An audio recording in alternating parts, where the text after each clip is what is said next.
Um, I guess I would maybe want to start with just asking you um, about the common mistakes before we get to the secrets of the successful marriage and your practical tips about that. Like, what are the in your experience? I think you've been in the arena for what, maybe 20, 30 years now, haven't you? Is that right? 20 years? Over 35 years of Mashallah. counseling in the counseling field. Alhamdulillah. So, mashallah. Like I said, we've got someone here who really is more than qualified to, be able to help us digress this very delicate kind of subject. So, what are the common mistakes, Mr. Afshan, just based on your own experience, or those of your clients? Uh, with regards to marriage, the main thing I feel that I work with a lot is teaching couples how to communicate. I think that would be the first thing that when I do couple counseling, or I run a workshop called Effective Communication, or Communicating for Results. So I think that's the main thing. I feel that once the communication has broken down, then everything else obviously falls apart. So teaching people when to communicate, how to communicate, and how to get empathy, a tool that I teach. These are the things I work with first of all, with couples when I'm doing couple counseling. Okay, excellent. So, um, could you maybe just give a very, very kind of high level kind of example, a very simple example of like how you would help people, or what kind of communication problems that they have that you can help them to address or rectify? Okay, so the things that I see is mainly where people are communicating. So obviously, look, Allah subhanahu wa ta'ala has made men and women differently. Yeah. Men work at a different level, women work at different. So because alhamdulillah over the years, I've been working with brothers as well. I do counsel brothers, but I do phone counseling with them. You begin to learn how the mindset is for each way. So women can obviously sometimes may use their emotions more, where brothers may be very practical. And just finding the balance. So sometimes I help them just find the balance. One thing I hear a lot is sisters will say, my husband doesn't say anything, he doesn't talk about his feelings. What brothers say a lot is, my wife doesn't respect me. So within the communication framework, that's why I teach. So both people are getting what they need. So, like for example, when to communicate is the wrong time to communicate as soon as your husband comes home. That is the wrong time to communicate. Something I've written about in my first book, and a lot of people have picked up on that, and they said that's just so sweet because women, mashallah, we multitask with.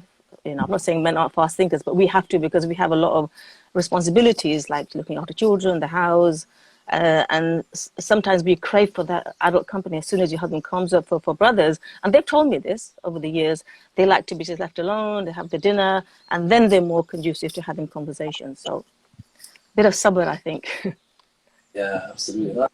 That's a really good insight into a very common problem where people come back from work and they're tired and they're stressed and they bring all of that baggage from work home. Yeah, Um, but both brothers and sisters, right? In our modern world now, you've got, exactly. sisters who are working as well. They're coming back home as well.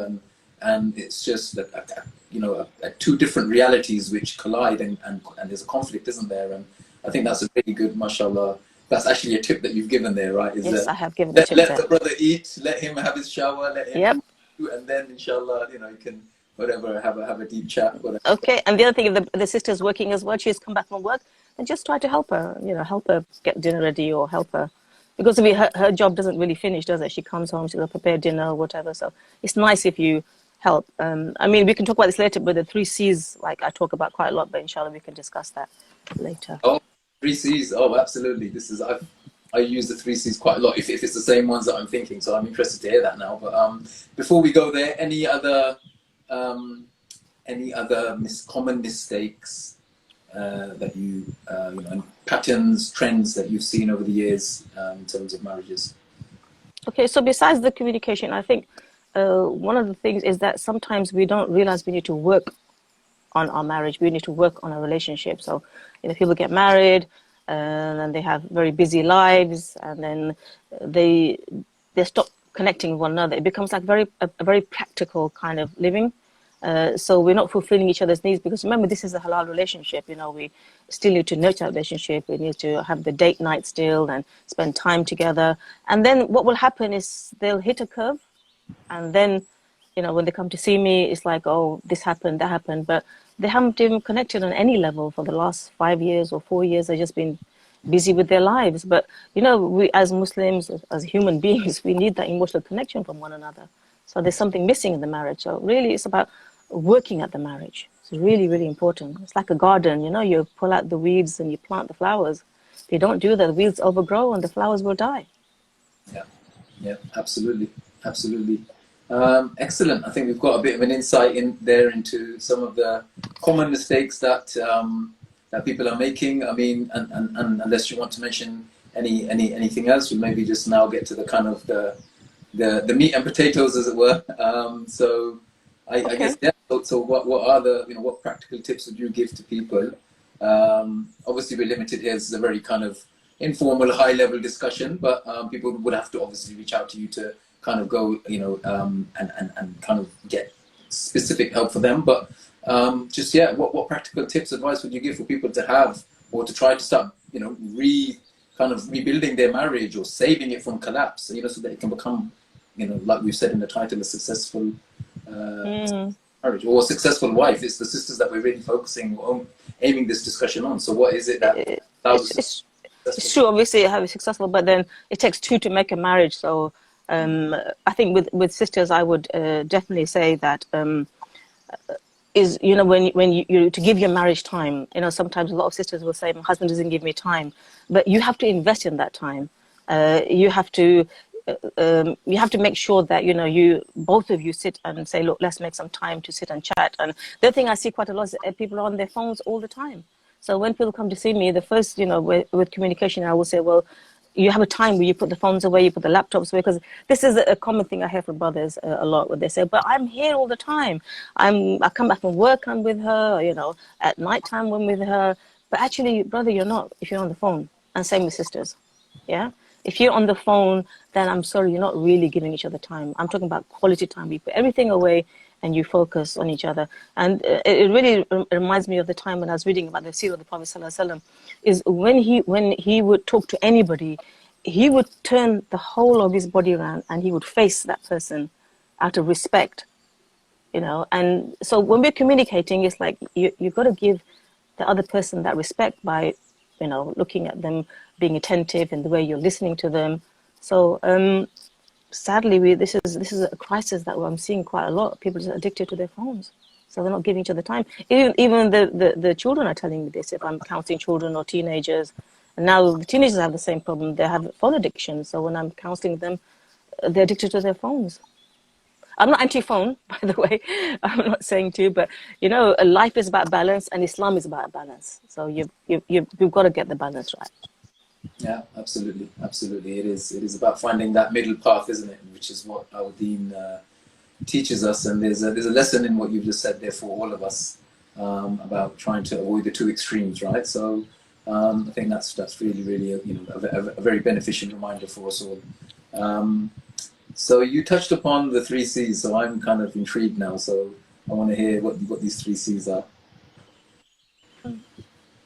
So Sorry, it's care, consideration. I just want to say to those listening, if you do have any questions, please feel free to just fire away, and you know, I'll try my best to kind of, although I'm doing a bit of a juggling act here, but I'll try to, inshallah, try to get them addressed for you, inshallah. Sorry, sister, please continue.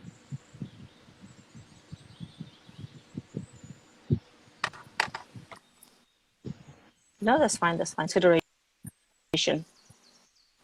I mean, I don't know what is required. And if you show care, concern, and strengthen your relationship with each other, because you will fulfill the needs of each other, inshallah. MashaAllah. So it's care, concern, and consideration, did you say? Yep. Yeah. Okay. It's in my first book.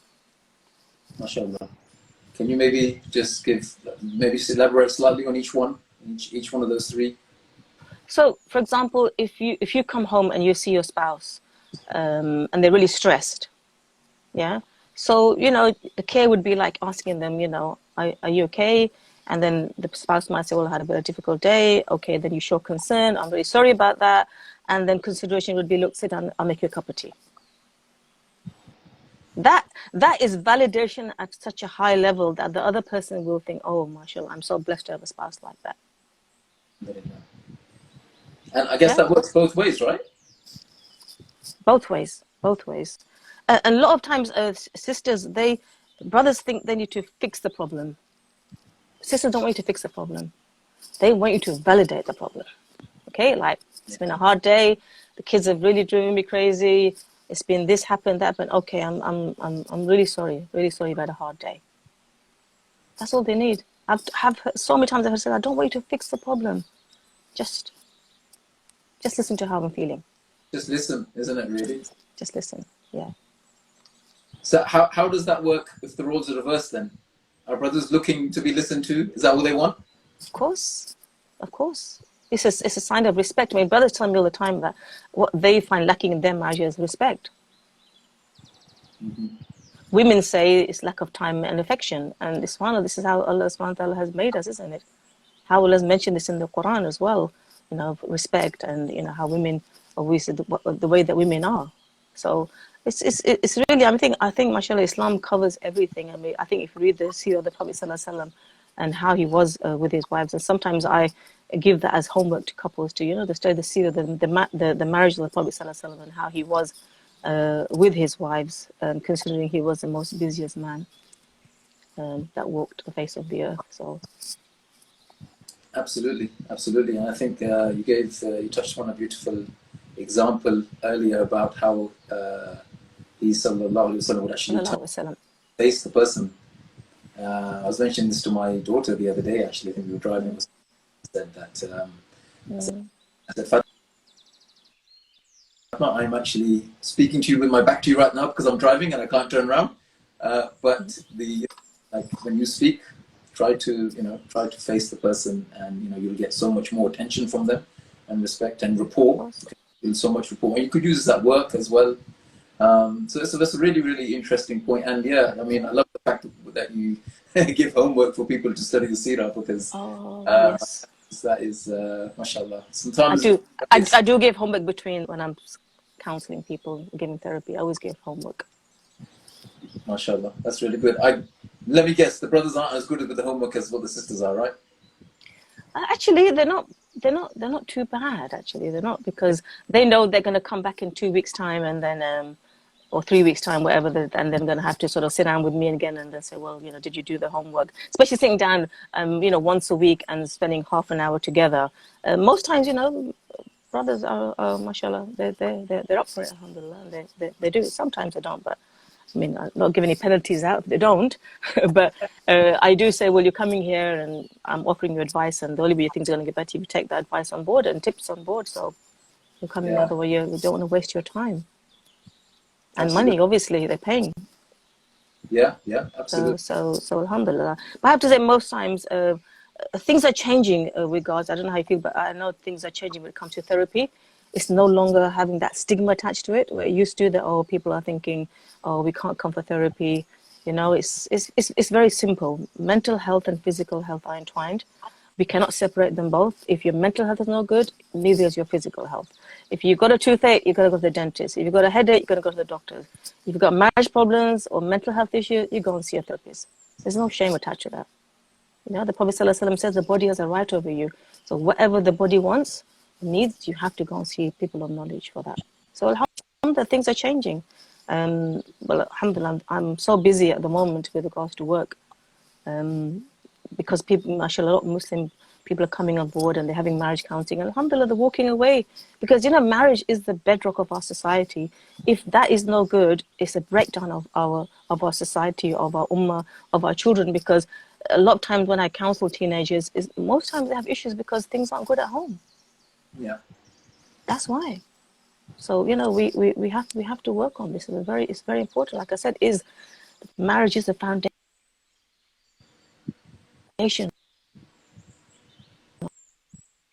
of our society. If it's not good, it has a ripple effect for generations to come. that generations to come, because when children see their parents married, they will, because children mirror learn, they will look at their parents and then they'll emulate the same thing in their marriages. And then their children emulate the same thing. It'll continue and continue. Yeah. We've got to break the cycle. So. Absolutely, absolutely. And would you agree that a lot of the challenges that people are having in marriages, there is a direct correlation between their upbringing and their childhood, and they're just repeating some of the things that they saw growing up, or maybe the some of the challenges or problems or issues that they faced growing up is having an impact on their ability to be able to really contribute to that marriage wholly and fully. I would say 99%. I see people, and it's not with them. It's not the marriage. It's what they bring into the marriage, and hence I wrote the second book, because in the second book I talk about things about narcissism, which wasn't really covered.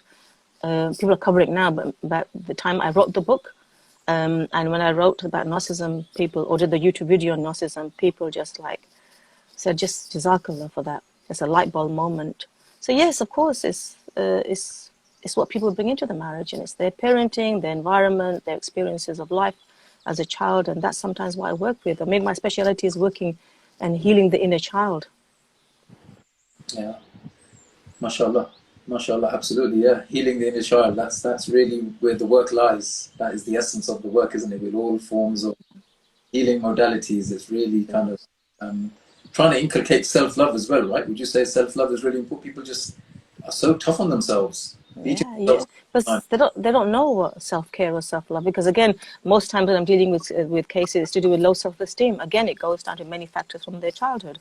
So you help them raise their self-esteem, reach their potential in deen and dunya, and alhamdulillah, it's such rewarding work. May Allah accept it. Obviously, everything shifa comes from Allah. We're just the means.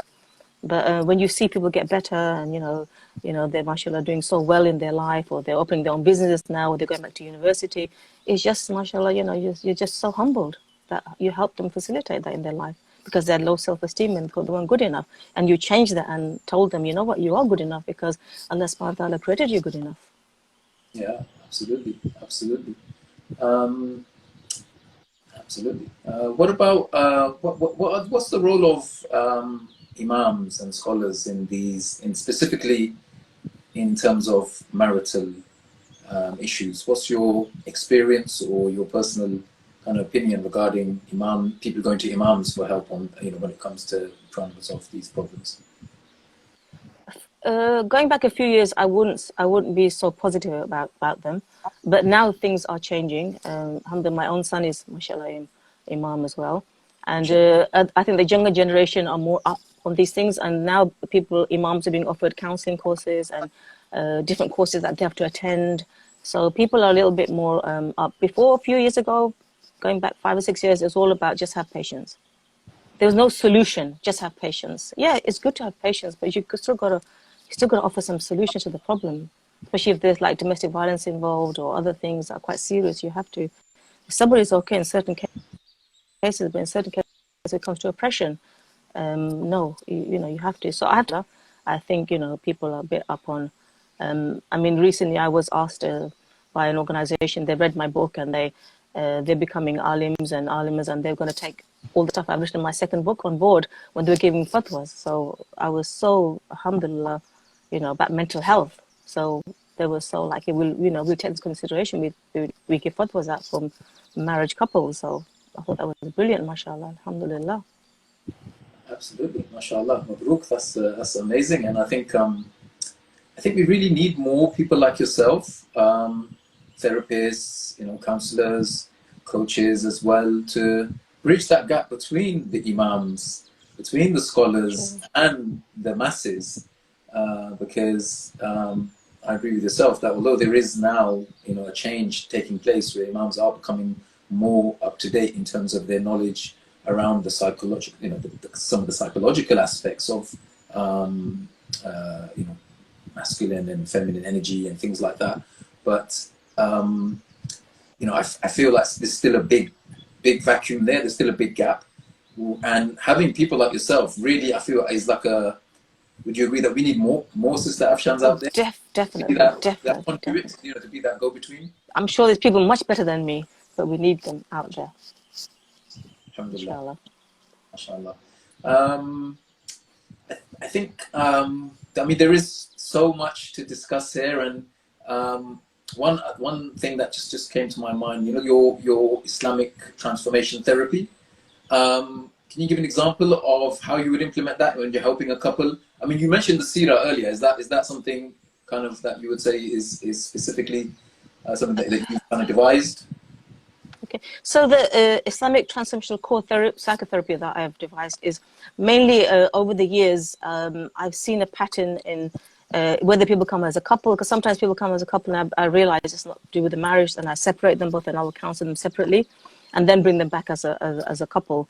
So it's core therapy is like going back to grassroots level, exactly what happened. Because nobody's born with low self-esteem. As you know, a baby will cry and say, "I want my milk and I want it right now." But what happens is usually things that happened in our young life. So I look at the core roots. What causes the depression? What causes the anxiety? What causes the low self? What causes OCD? And if you take somebody back and understand their life, and then you work at that level, and you're able to transform their core beliefs into positives, because their core beliefs are obviously not reality, because they were a child then. So it's just really working at what the root cause is, and then working towards it, and then getting to heal, then doing some coaching, and alhamdulillah, then they move on. Because there are different types of therapy, and obviously I use different therapies at different times. Sometimes I have to use CBT. But once I know what the problem is, usually in the first session, I do like a synopsis of their life, know exactly what you know, and then I just work upwards. And what's good about the therapy, alhamdulillah, is that you heal forever. I have people coming to me saying, I went to therapy, came back, didn't really work, was there for 5 years. But this therapy, alhamdulillah, alhamdulillah, it works because it cures you at grassroots levels. Whatever issue you had, you have to confront it. It's not easy, and you heal from it, and then you move on. Alhamdulillah. We don't take the pain away. We can't take the experience away, but what we can do is help you deal with it. You can revisit it. You will feel sad for a day, but it won't ruin your life. You'll still move forward, inshallah. That's what my therapy does. Yeah, and that's really it's really energizing to hear that, and I feel quite positive because, like you said, right, there's so many cases of people out there that they've been having counseling and having therapy sessions for years, right? And one of my biggest, you could say, gripes, right? One of my biggest gripes with counseling has been that it's so tunnel vision, and it seems too much focus on the problem, right? And Not the not solution. not solution, and not actually. This is why I'm such a big advocate of coaching, because it's about personal development. It's about your life, your finances, your health, your career, your business, your deen, your dunya, everything, personal life, professional life. Whereas so many people are like, they're putting so much time and energy into this, into therapy sessions, which aren't really getting them anywhere. And this is what I mean, that we need more Sister Afshans, because there's not enough in our community.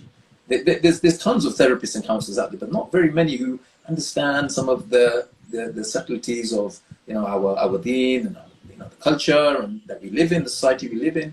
So I think that it's really refreshing to hear that in your first session, you're actually saying, hey, let's do a timeline almost of your life here. Let's start from the beginning, and you're actually going root cause, and that is, I think, mashallah, that is really innovative and pioneering, I think, to some extent.